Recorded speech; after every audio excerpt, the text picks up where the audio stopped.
વાત કરીએ અરવલ્લીની તો અરવલ્લીમાં છેલ્લા થોડા વર્ષોથી કેપ્સિકમ મરચાના પૂરતા ભાવ મળી રહેતા હોવાથી ખેડૂતોએ મોટા પ્રમાણમાં કેપ્સિકમ મરચાનું વાવેતર કર્યું છે। ત્યારે આ વર્ષે કેપ્સિકમ મરચાના પૂરતા ભાવ ન મળતા ખેડૂતોની હાલત કફોડી બની છે। ખેડૂતોએ 1 વીઘા દીઠ 40 થી 50 હજારનો ખર્ચ કર્યો, પરંતુ ભાવ ન મળતા ખર્ચ પણ નીકળે નહીં તેવી સ્થિતિ ઊભી થઈ છે। ગયા વર્ષે પ્રતિ કિલો કેપ્સિકમના ભાવ 45 થી 50 રૂપિયા હતા, જ્યારે આ વર્ષે પ્રતિ કિલોના ભાવ માત્ર 15 થી 20 રૂપિયા બોલાઈ રહ્યા છે, જેથી ખેડૂતોને નુકસાન જઈ રહ્યું છે, જેને કારણે ખેડૂતોએ રાતા પાણીએ રોવાનો વારો આવ્યો છે।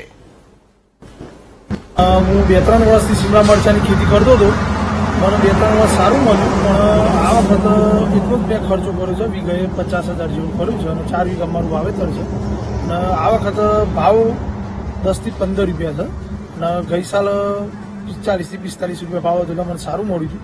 આ વખતે એવું લાગે છે ખર્ચો પણ નહીં નીકળે, કારણ કે માર્કેટમાં શિમલા મરચું વધારે હોવાના કારણે આપણે ભાવ નહીં, ખર્ચો પણ નહીં નીકળે।